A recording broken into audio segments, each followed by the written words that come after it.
Hi అండి, welcome to Swarna vlogs. ఎలా ఉన్నారండి? అందరూ బాగున్నారా? సో నేనైతే బాగున్నాను. ఈరోజటి వీడియో ఏంటంటే, అడగందే అమ్మైనా అన్నం పెట్టదు అంటారు. సో మనం అడగకుండా ఎవరు మనకి ఏది ఇవ్వరు. సో మనం అడిగితేనే హెల్ప్ చేయడానికి వెనక ముందు ఉన్నటువంటి ఈ రోజుల్లో అడగకుండా మనల్ని అర్థం చేసుకునే వారు ఉన్నారంటే నిజంగా ఆశ్చర్యంగా ఉంది కదా. సో నాకు యూట్యూబ్లో పరిచయమైనటువంటి ఒక ఫ్రెండ్ నాకు హెల్ప్ చేసింది. సో దాని గురించి మాట్లాడదామని చెప్పేసి ఈ వీడియో అయితే చేస్తున్నాను. ఈ వీడియో చూస్తే తను ఎలా రియాక్ట్ అవుతుందో నాకైతే భయమేస్తుంది. ఎందుకంటే తన పర్మిషన్ అయితే నేను తీసుకోలేదు. తన పేరైతే నేను మెన్షన్ చేయట్లేదు. కాకపోతే తను తిట్టినా పర్వాలేదు, తనకి కృతజ్ఞతా భావంతో ఈ వీడియోని డెడికేట్ చేద్దామని చెప్పేసి ఈ వీడియో అయితే నేను తీయడం జరిగిందనమాట. తను కూడా ఒక యూట్యూబర్. రీసెంట్గా నాకు 2 months బ్యాక్ అయితే పరిచయం అయింది. అప్పుడప్పుడు కాల్స్ చేస్తూ ఉండేది. సో అందరికీ తెలుసు నేను డిఎస్సికి ప్రిపేర్ అవుతున్నానని చెప్పేసి వీడియోస్ అయితే చేయడం మానేశాను. సో చాలా రోజుల తర్వాత నిన్న కాల్ చేద్దామని చెప్పేసి మాట్లాడుతూ ఉంటే పిచ్చాపాటిగా ఏదో ఒకటి మాట్లాడేసుకున్నాము. సో బుక్ అయితే ఆర్డర్ చేసుకున్నావు కదా, మరి ఎలా చదువుతున్నావు, ఎక్కడ దాకా వచ్చింది అని అడిగితే నేను చెప్పానన్నమాట. ఏంటి అన్ని పేమెంట్ క్లాసెస్ ఉన్నాయి, ఏదో 1-2 మాత్రమే మనకి ఫ్రీ ఆఫ్లైన్లో ఉన్నాయి, అవి ఉన్నవి విన్నాను, మిగిలినవి నాకు అర్థం కావట్లేదు అని అన్నాను. సో మరి పర్చేస్ చేసుకోలేకపోయావా అంటే చూద్దాంలే, కొంచెం ఫైనాన్షియల్ ప్రాబ్లమ్స్ ఉన్నాయి, ఈ ఇయర్ కాకపోతే నెక్స్ట్ ఇయర్ కంపల్సరీగా బై చేసుకొని చదువుతాను, ఇప్పుడు ఉన్నంతలో ఏదో చదివేద్దాము, అప్పటికి నాకు చిన్నోడితోని చదవడం చాలా ఇబ్బంది అవుతుంది, అయినా కానీ వాడు పడుకున్నప్పుడు నైట్ టైంలో మార్నింగ్ టైంలో చదువుతూ ఉన్నాను అనమాట. సో తను ఏమనిందంటే, ఎందుకు అంత ఇదవుతున్నావు, ఎందుకంత టెన్షన్ పడుతున్నావు, నేను అమౌంట్ పంపిస్తాను, నువ్వు బై చేసి హ్యాపీగా టెన్షన్ లేకుండా చదువుకో అని చెప్పేసి అనింది. సో నాకు అప్పుడు ఎలా రియాక్ట్ అవ్వాలో నాకు అర్థం కాలేదు. బై బర్త్ ఏంటంటే నేను ఎవరిని ఏది అడగను, ఫ్రీగా ఏది ఆశించను. సో నా దగ్గర లేకపోయినా కానీ నాకు ఇది కావాలి అని చెప్పేసి నేను ఎవరిని అడగను. సో అది పేరెంట్స్ అయినా సరే, రిలేటివ్స్ అయినా సరే, ఫ్రెండ్స్ అయినా సరే, ఎవరైనా సరే నాకు ఫస్ట్ నుంచి అడిగే అలవాటు లేదు. ఒకవేళ తను అలా అనేసరికి నాకు ఏం అనాలో అర్థం కాలేదు. వద్దులే, తర్వాత ఎప్పటికీ ఫైనాన్షియల్ సిచ్యువేషన్స్ ఇలాగే ఉండవు కదా, ఈరోజు ఇలా ఉంది, నెక్స్ట్ ఇయర్ బాగానే ఉంటుందేమో, అప్పుడు యాప్ బై చేస్తాను, జస్ట్ ఇది నేను ఫస్ట్ అటెంప్టే కదా, సో పేపర్ ఎలా ఉంటుందో చూద్దాము, ఇప్పుడే అంత సిలబస్ అయితే నాది ఎట్లాగో కంప్లీట్ కాదు, పిల్లలు ఉన్నారు కదా అని చెప్పేసి అన్నాను. లేదు అలా ఎందుకు మాట్లాడుతున్నావు, నేను ఒక ఫ్రెండ్ అనుకో, సో నువ్వు ఫ్యూచర్లో ఇంకా మంచి పొజిషన్లో ఉంటే మళ్ళీ నాకు తిరిగి ఇచ్చేద్దులే, ఏం టెన్షన్ పెట్టుకోకు అని చెప్పేసి అనింది. సో తను ఎంత అన్నా కానీ నేను ఒక 2-3 సార్లు వద్దని చెప్పేశాను. ఫైనల్గా వద్దు, నేను తర్వాత ఏమన్నా అవసరం ఉంటే నేనే అడుగుతానులే అని చెప్పేశాను. తర్వాత ఓకే సరే అని చెప్పేసి కాల్ కట్ చేసింది. 5 minutes తర్వాత నాకు అమౌంట్ అయితే పే చేసింది అనమాట.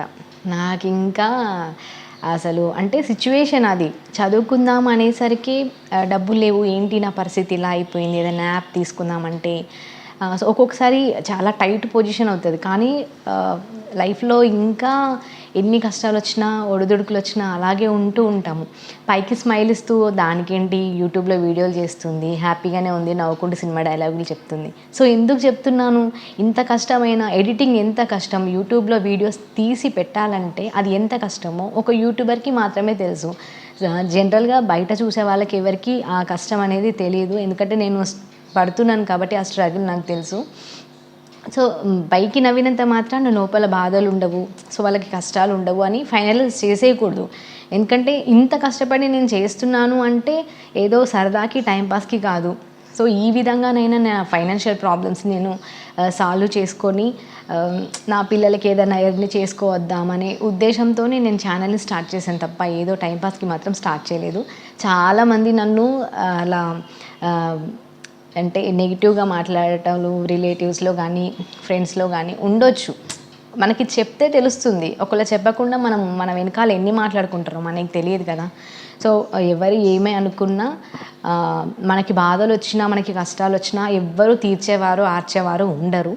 కాకపోతే ఏంటి, మన ప్రాబ్లమ్స్ మనమే సాల్వ్ చేసుకోవాలి. కాబట్టి ఎవరికి నచ్చిందో ఎవరికి నచ్చలేదో మనం ఎందుకు చేయకుండా అవ్వకుండా, మనకు నచ్చింది మనం చేస్తాం, అందులో తప్పు లేకుంటే సరిపోయిద్ది, అంతే కదా.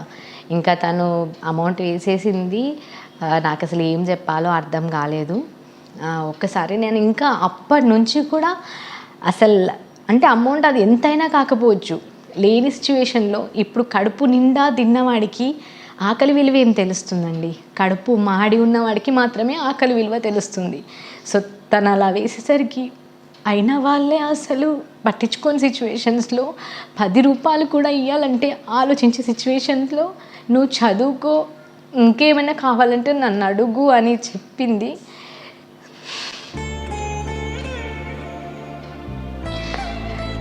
అప్పటి నుంచి నైట్ నుంచి కూడా అసలు బుక్ ముందట పెట్టుకుంటే తన మాటలే గుర్తుకొచ్చాయి.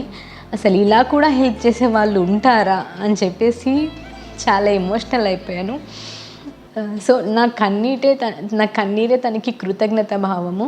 సో నాకు ఫ్యూచర్లో జాబ్ వస్తుందో రాదో కూడా నాకు తెలియదు, ఎందుకంటే చాలా కాంపిటీషన్ ఉంటుంది. నాది ఎప్పుడో డిగ్రీ అయిపోయి ఆల్రెడీ 10-12 ఇయర్స్ అవుతుంది. అప్పటి నుంచి కూడా స్ట్రగుల్ అవుతూనే ఉన్నాను. అసలు ఇప్పటికీ కూడా జాబ్ వస్తుందో రాదో కూడా నాకు తెలియదు.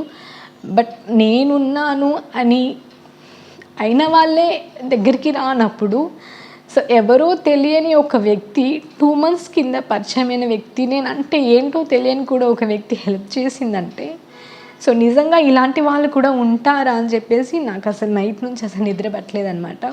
చదువుతుంటే కూడా తనే గుర్తొచ్చింది. సో తన పేరైతే నేను చెప్పట్లేదు, కానీ సో తను చేసిన మెసేజ్ అయితే ఇది.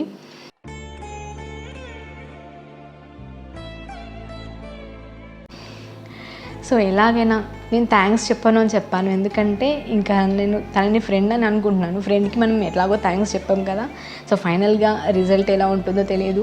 నేను సక్సెస్ అయిన తర్వాత ఏదో ఒక కృతజ్ఞత భావంతో తనకి ఏదో ఒకటి చేస్తానని మాత్రం మనసులో డిసైడ్ అయ్యాను. తను ఆశించే వ్యక్తి కూడా కాదు, ఎప్పుడూ పాజిటివిటీ గురించి, ఎప్పుడూ అందరికీ హెల్ప్ చేయాలని చెప్పేసి చాలా మాట్లాడుతూ ఉంటుంది, మోటివేట్ వీడియోస్ చేస్తూ ఉంటుంది.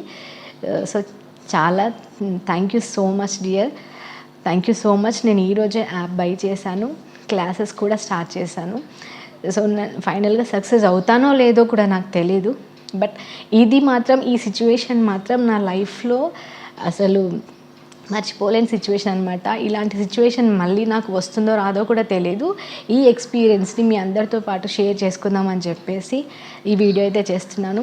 సో మీకు కూడా ఇలాంటి అనుభవాలు ఏమైనా ఉంటే తప్పకుండా షేర్ చేసుకోండి, కామెంట్ చేయండి. వీడియో ఎలా ఉందో చూసి లైక్ చేయండి. మరిన్ని వీడియోస్ కోసం ఛానల్ని తప్పకుండా సబ్స్క్రైబ్ చేసుకోండి. Thank you.